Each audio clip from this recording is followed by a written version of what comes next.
500 years living in the diaspora. More than 500 years. 500 years we sit down by the rivers of Babylon. My people, 500 years under oppression with no solution. When I say repatriation, you say no. Repatriation, no. Reparation. No. When I say repatriation, you say no. Repatriation, no. Reparation. No. Emphasize that the march is not the movement. The march is a part of our struggle as African people to be heard, because we can criticize mainstream media for not covering the march, but we have no excuse as African people for not covering our own. Let me say that I'm not surprised there's no white British press here. They only come when there's disaster and when there's murder and mayhem.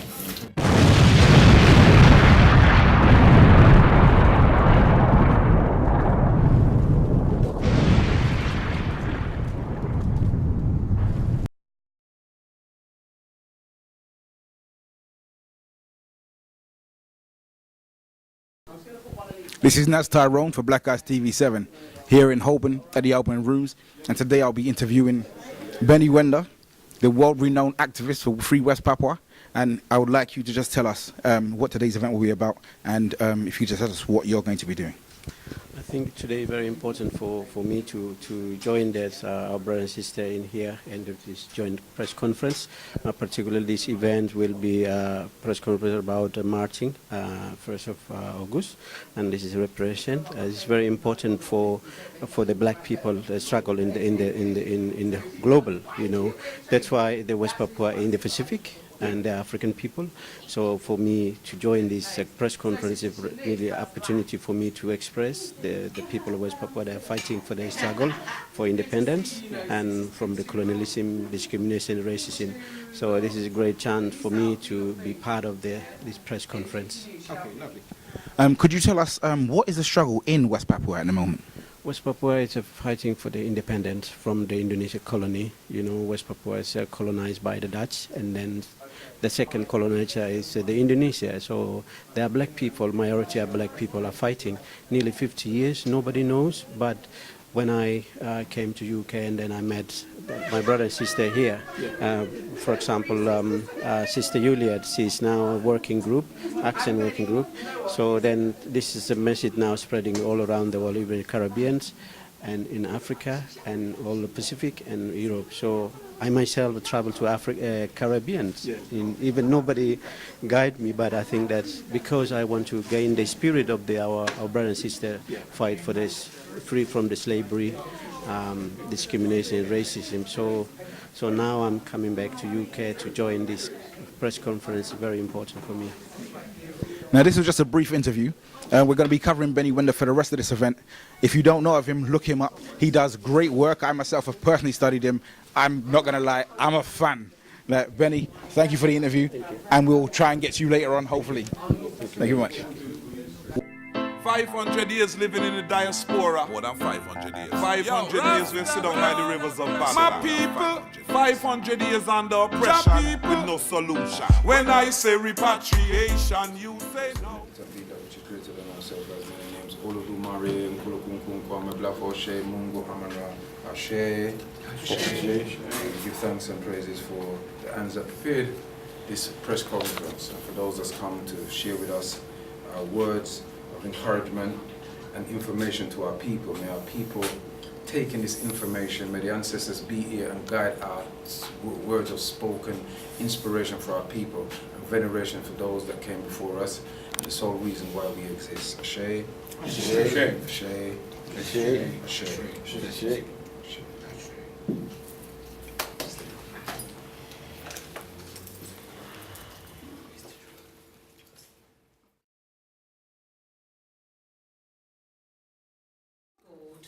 To receive appropriate media coverage of the marches that have been organised since 2014. Thank goodness for social media and for our media partners such as God Push TV and many others who have actually reported on the marches, and in particular last year's march, and there are so many other companies that too many to mention. So it's through them why, how information about the march has been getting out. So we felt it was important to call this press conference as a way of engaging other forms of media, in particular the mainstream media, to be able to discuss some of these issues about why we are not being reported on and why this march and all of the work that is happening in the reparations movement in the UK, why it is not actually being covered. So that is a serious challenge that we have. So in terms of the context, what we're talking about is that reparatory justice is not just a discrete campaign, it's not, just an idea. It is actually a social movement, and at the core of that social movement, which some of us refer to as the International Social Movement for African Reparations, is the continued liberation struggle, Pan-African liberation struggle of our people, both on the continent of Africa and also in the diaspora. And so that is the context. This movement that we are talking about is ground up, so I'm not talking about state-led initiatives that do not struggle to receive media attention. What we struggle to receive media attention around is the hard work of activists who are working from the grassroots, without resources, without the institutional support, but who have carried this movement, which is an intergenerational and a transgenerational movement. So that is really what we are here to promote, and by hearing from our diverse speakers, you will hear different aspects of the movement. Yeah, so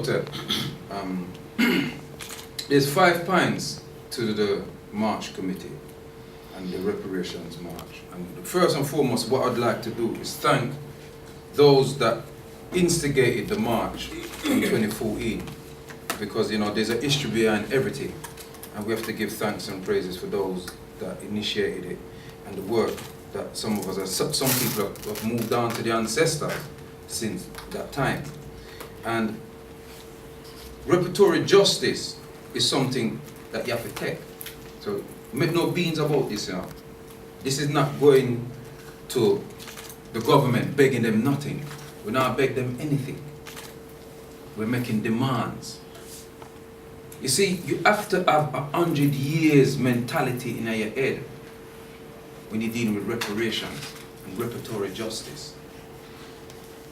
And so the 5 points is to draw attention to the African people's global determination to not let the British stay. Because if Britain like to portray itself as a peaceful, these good-to-do people, these people that go around and they got humanitarian ideals and they go and they stop war, they supposedly stop wars, yeah, etc., etc. But Britain, greatness has come after the demise and destruction of other cultures and the stealing and capturing of other people's land. And by capturing other people's land, they capture their resources. So we now let them off. And we're going to remind them every year, say, we will never forget. The other objective of this march is because we don't have a film of film footages of the destruction of our ancestors when they were kidnapping us in the 14th, 15th, 16th, 17th and 18th century. We don't have them films to put on television every single year. And so people can look and have compassion, yeah, and empathy for what we've gone through and still going through and continue to go through. So we're not letting them off. The second thing is to raise the consciousness about the fact that all attacks on us, both individual and collective instances, amount to genocide, ecocide, in Mangamizi, and the continuing necessity for reparations. I use the word Mangamizi, which is a Swahili word, which means a Holocaust, created by other people. I don't know, lightly na earthquake or thunder. These people came to our land, and we were hospitable to them when they came. And they had an alternative agenda. The third is to increase the awareness of the necessity to stop the Mangamizi and its current manifestation, such as austerity attempts to recolonize Africa, the Caribbean, menticide, deaths in police custody, psychiatric and prison custody. 4, to demonstrate African people's strength, capacity and determination to speak and to challenge establishment power with a growing grassroots power to effect secure reparation, reparatory justice on our own terms. That means we are going to define the terms and conditions of how we get reparatory justice. So for our people who think that we're looking to British government to determine our events, no. We're making demands. And we're very serious about it. And lastly, to showcase African people grassroots initiatives for reparations. Because as Sister Esther said, this is a bottom-up situation. So we move around the country and we talk to the grassroots people, we talk to our people and ask our people opinions. We need to know what your experience is in the reparations situation. So your experience is vital to the move and the growing inspiration of this movement. Thank you, Prophet Kwaku. Let me say that I'm not surprised there's no white British press here. They only come when there's disaster and when there's murder and mayhem. And on all of the ones that I've ever been involved in, press conferences, they've never been there. They came to one, Haiti first, because there was earthquake and they wanted to hear about it. So, they're not there. Thank you. Yeah. Yes. Yeah. Now, I accepted the invitation to be on this platform with pleasure, in large measure because it came from our esteemed sister Esther. I see that I'm down as representing the Caribbean reparatory justice movement, and I'm happy to be associated with that, with a qualification. Formally, Caribbean reparations movement is now been cornered in a way by CARICOM, the states and the civil society acting in tandem. And they have an initiative, they have a 10-point program or plan, they have a firm of international expensive lawyers briefed in London, in tow, and so on. I don't speak for any of that. I am part of the political opposition to that, because I do not believe that that CARICOM and those states are part of the solution. I think they're part of the problem. The problem is that we as a people are seriously and increasingly seriously oppressed. That's a problem. And the solution is finding, the Marxists call it a praxis, finding a method of liberating ourselves, of uniting ourselves, and of putting ourselves in the position not just to demand, because you can demand till kingdom come and then the move. You've got to be able to enforce reparations. And only when we are empowered to do so will we get it. That is not to say we don't make a politics around it now. But until we have empowered ourselves, that is to say, liberated ourselves as a global community, united ourselves as a global community, that's what will empower us to take it from them, which is what we need to do. Now, having said that, CARICOM, I speak as an African Caribbean man, which means that I come from a region that has been central to white supremacist exploitation of African people. And in fact, not just we. The first genocide in the Americas weren't conducted against Africans, they were conducted against Native Americans in a place called Haiti, where the population could have been as much as 3 million. None of them people are there again, right? Because they were wiped out. Those people and the few survivors, there are many more of them on the mainland of the Americas, those people deserve reparations. They have to make their argument, and in fact they're beginning to make their argument very sharply and coherently. I know 1 or 2 Native American organizers in London, and they are very good presenters of their case. Other people in the Caribbean, East Indians, also have a case. But we Africans, I'm running out of time, let's concentrate on we. We have been the victim of the worst, there's no comparison, the worst genocide, manganese, ever imposed on any people. Be in no doubt about that. And it follows that we are morally and legally entitled to reparations, and I've already stated the basis on which I believe that we must get it. In the Caribbean, it cannot be done by the governments. They are part of the problem. It can't be done by civil society people neither. It has to be done by the masses organizing for liberation and unification. Thank you. Thank you. In 2003, he was granted political asylum by the British government following his escape from custody while on trial in West Papua. Thank you. Thank you very much for this opportunity for me to speak. Before, I just want to say wah, wah, wah, wah, wah, wah. That's the traditional language. And I bring this message to you to join this press conference. It's very important because reparation is a part of the campaign global movement. So this movement, this global campaign is not only in Africa, Caribbean, but went down to New Guinea. Because West Papua is a black people.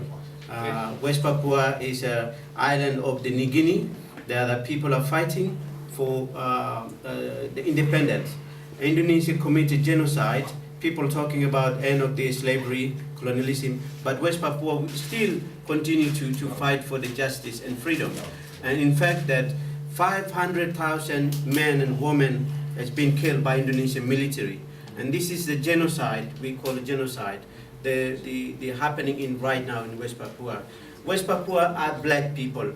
They are first people that left the African continent 15,000 years. This is you're talking about your ancestor.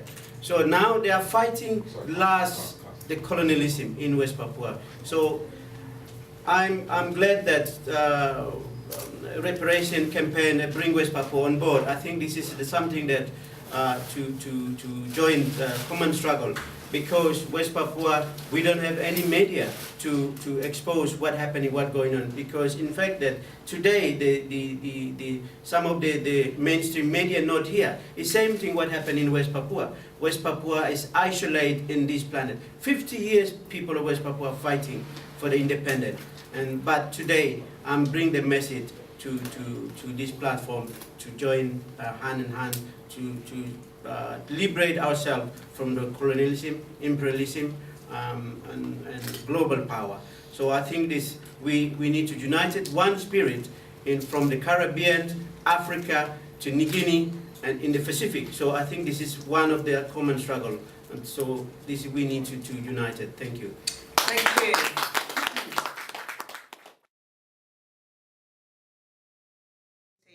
And she also wrote a reparations anthem that is being distributed by VP Records, released this summer to raise funds and awareness of the African Emancipation Day Reparations March.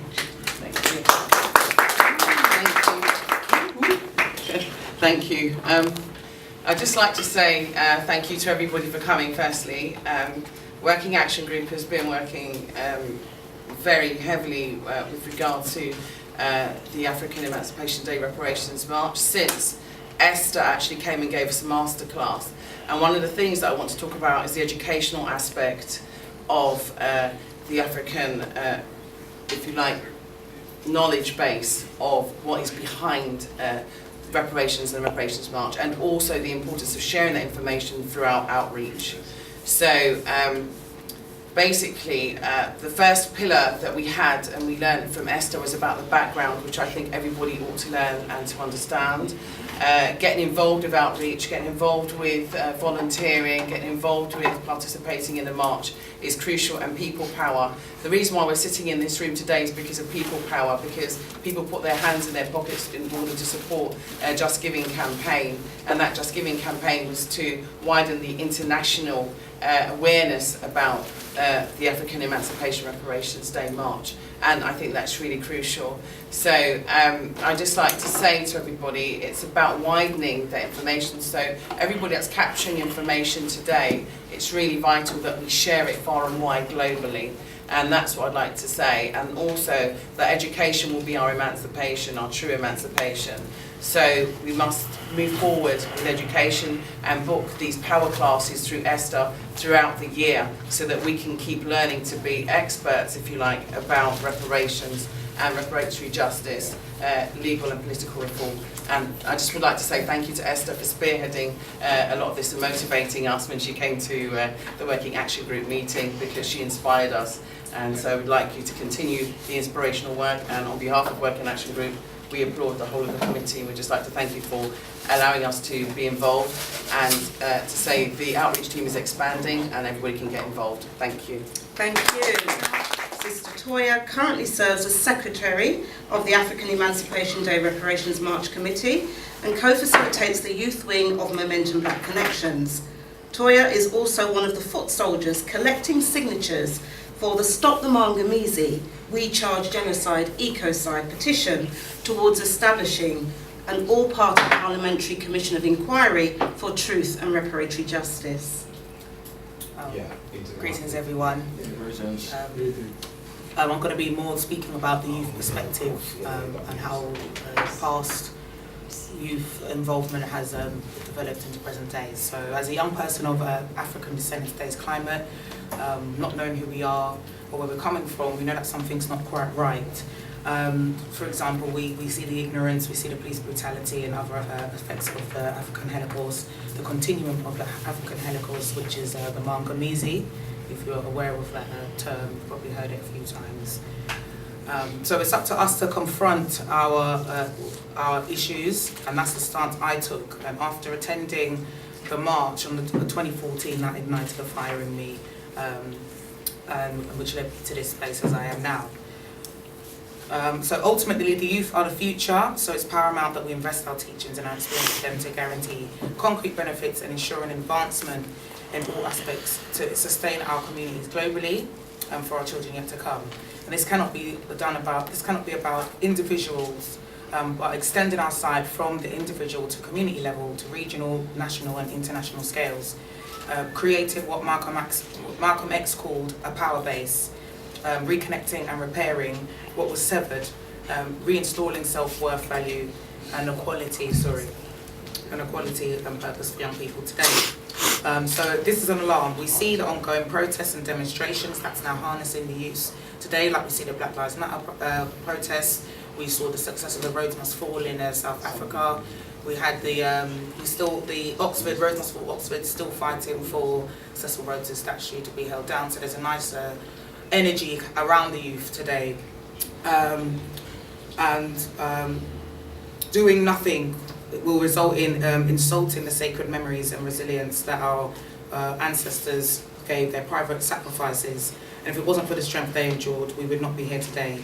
So who are we to sit back and relax? So I just move that. For example, we had young MZ Mohammed recently killed in police custody in Liverpool. He was only 18 years old, and Tamir Rice was only 12. So what should we do as a people? We should practice what Antoinetta Carla Santana called popular democratic self-reorganization for total African liberation. And she said this on behalf of the interim organizing committee of the All African Students Union in Europe, a paper presented at the 1993 Birmingham Working Conference of the African Reparations Movement in the UK.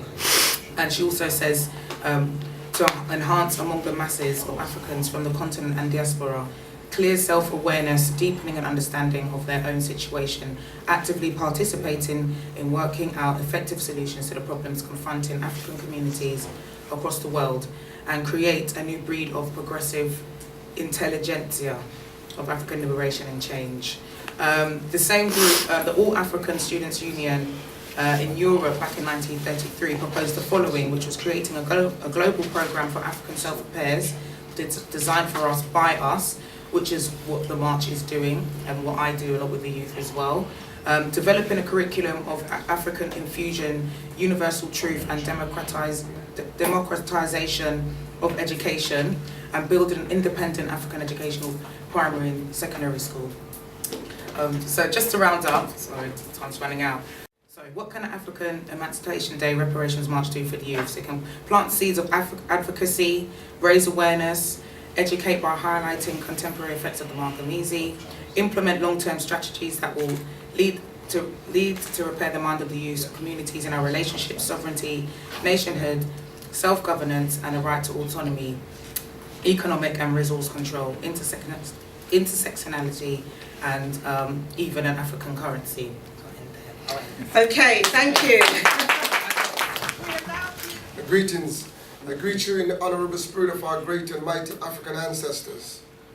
I am the media officer for the African Emancipation Day Reparation March Committee.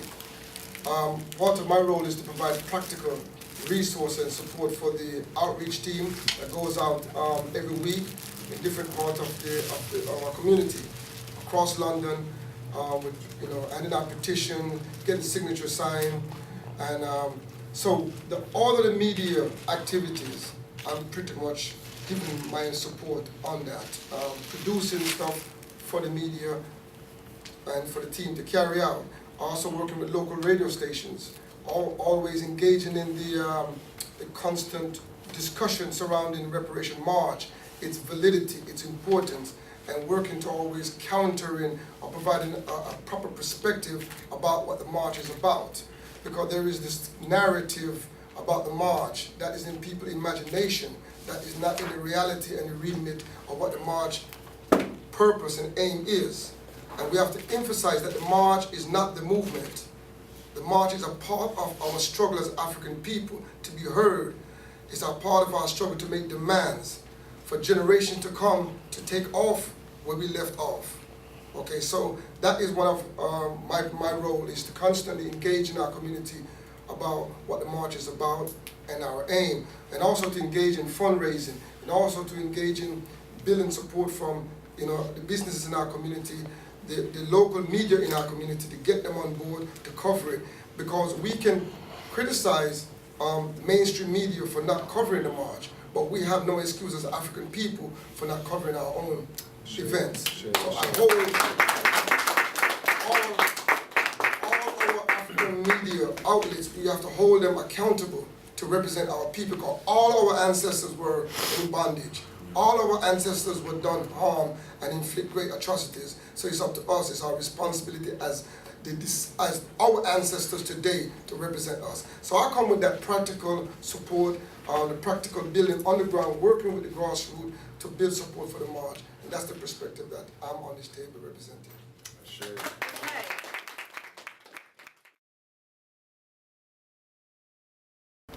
Okay. How many people are we expecting? I'll direct that to Prophet Kwaku.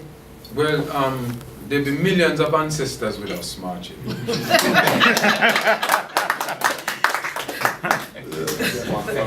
Okay. If you can state your name when you're speaking, answering your question at the back, please. I have two questions. One's short, one's a little bit long-winded. The first one was, for a situation as significant as this, why do you feel there's been such a lack of main media coverage?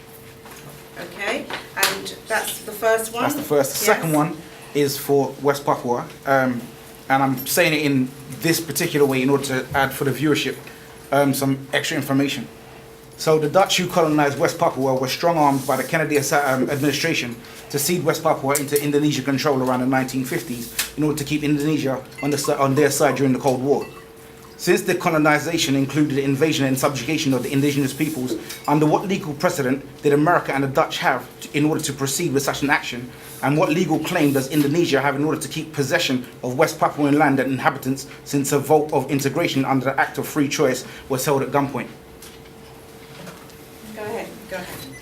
Thank you very much. This is a very important question. Yes, Indonesia holding West Papua. Why the West interest on West Papua? Particularly America, Dutch and Indonesia, because of our resources. That's the first. A second argument, Indonesia holding West Papua because of the rest of the Dutch, New Guinea, Dutch colony, is including West Papua as automatic theirs.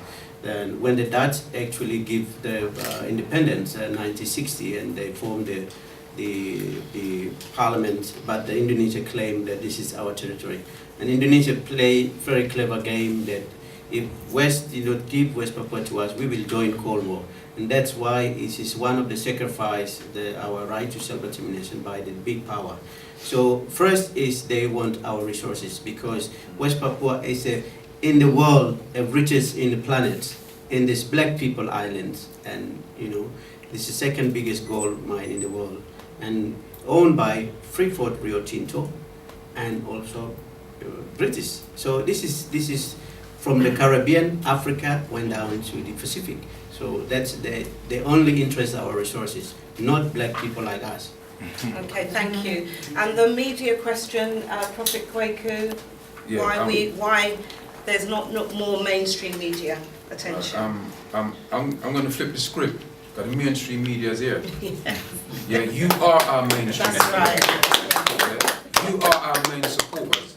I think that what we have to start defining what is the mainstream media. You're talking about the alternative media? No, them not here. Yeah, and what I would say to your enemy is not going to train you to defeat them. Just remember that. Your enemy is not going to educate you to defeat them. They train you to serve them. You follow what I'm saying? So it doesn't serve their purpose to come here and put us on ITV4, not even RT there. I think all RT were there. Al Jazeera, none of them not there. Press TV. And like what my elders say, Press TV, like what my elders say, they only want to film us when we mash up. Yeah, look how we look, Chris. They don't want to film. You understand me I say? So you are the mainstream media, because you see the virtual world now, the internet and all them things. They see when they start tweet and all them something there and say it all about the place, it go further than the mainstream media. So you are the mainstream media. That's what I would say. Okay. Can I add to that? Thank you. Sister Juliet?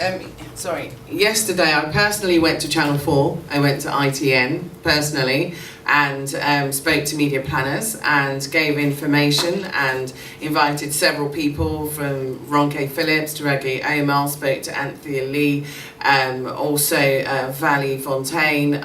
So I spoke to them personally. So the black people, and I commend you, my brother, from the Press Association for being here, and I thank you for being here, because you heard the call. So in saying that, we have had some support from BBC Radio on Sunday, in fact, and Sister Esther will be on BBC Radio this Sunday, and also Adebayo show as well. So what we're looking for, though, is mainstream press, but we can't do without you. So if you write letters, complain, make phone calls, then we can take action, but we can't do it without you. So it's got to be something where we push this, we make this go viral, so that things can happen. So we can't do it without you. We are one.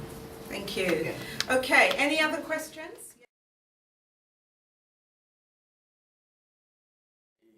European families. Is there any strategy in place to go after those families, or at least highlight the roles that their family played? Because I mean, they're still benefiting from the roles that their family played in our enslavement.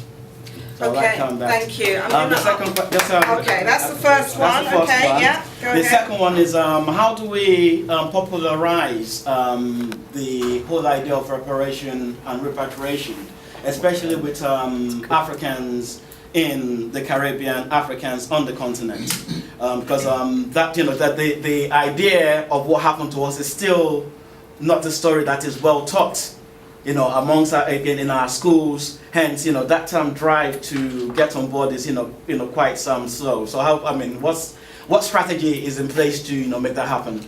Okay, I'm going to ask Elder Cecil and Prophet Kwaku to answer these questions. Mike, if you can speak into the mic, thank you. Okay, go ahead. Yeah, in terms of hunting down these families, that is our own private business. Okay, is that the answer? Let's move on because of time. Let's move because of time. Yeah, just to be clear, the Mangamiti was the most massive crime against humanity. Communicating that to ourselves hasn't been easy.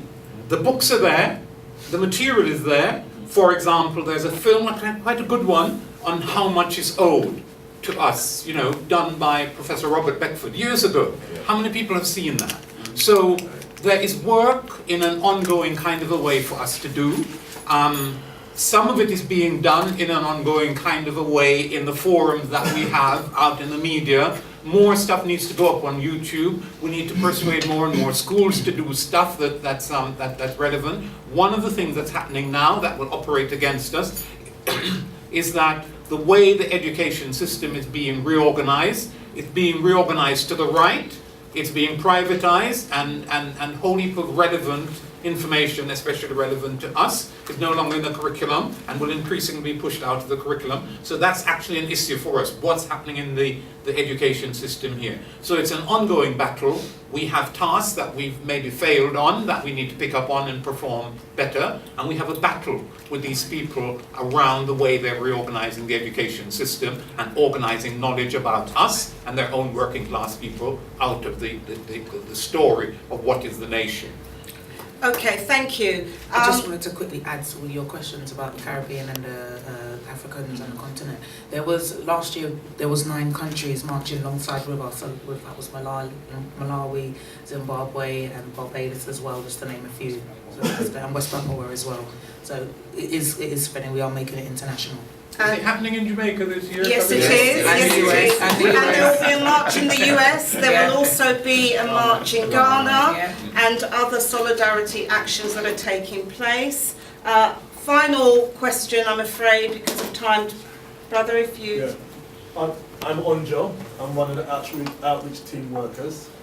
Firstly, to come back on the question, is there any information we can have that we can send out to people as to the addresses of where these marches will take place in Jamaica and so forth, so that we can share with our family and friends so that they know where to go and okay, that's the first one. And is there anything being done to sort of like engage continental Africans living here in the UK so that they can be represented in this campaign and actually on the day of the march?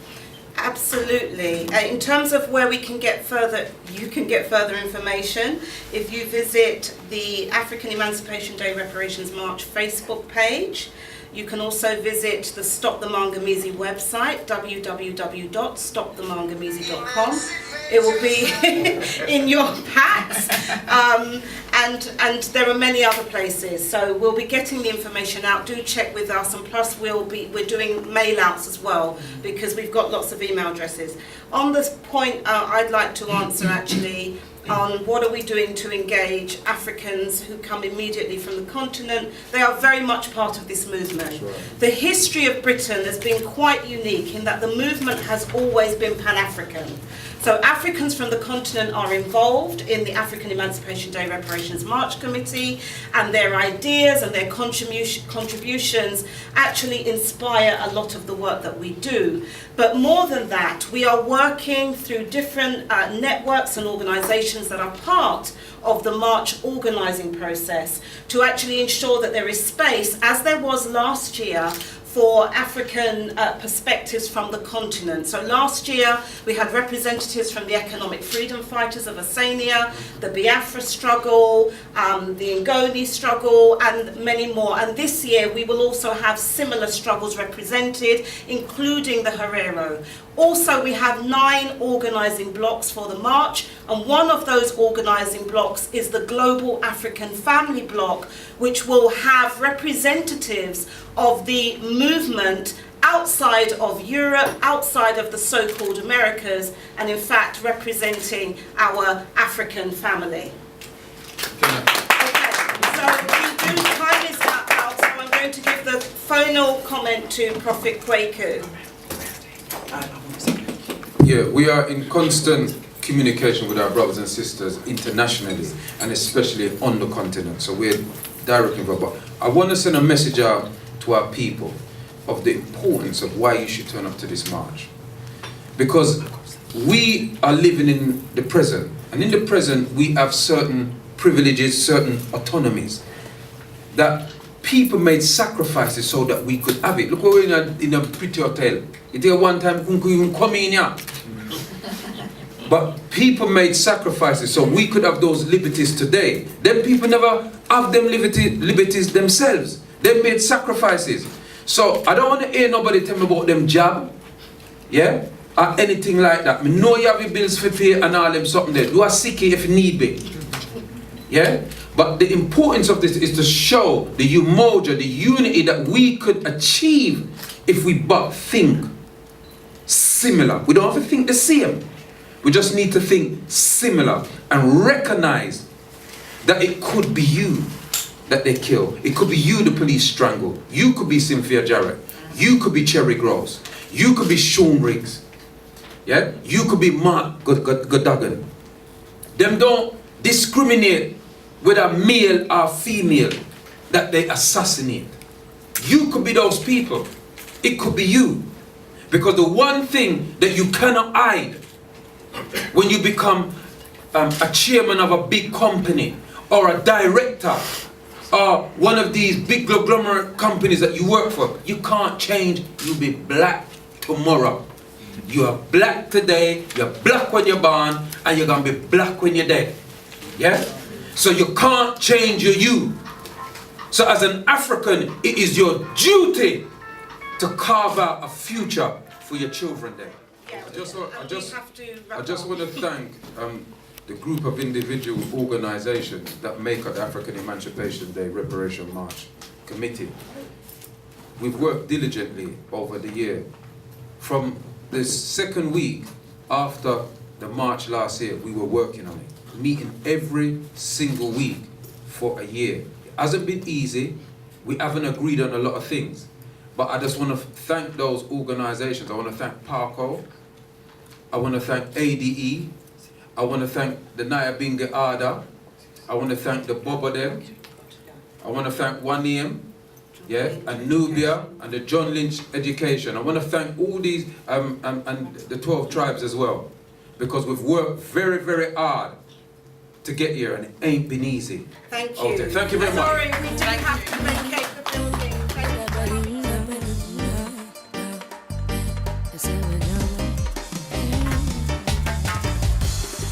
Seems like yesterday we were kings and queens. Golden was our pyramids, sights you have never seen. Kingdom of the greatness, Kingdoms of greatness. We didn't need a thing. Land and gold and diamonds. Yes, we was on this thing. Black knights in shining armor. Black fights, you get your karma. We stay strong and praise the Father. Survive the wickedness from the master.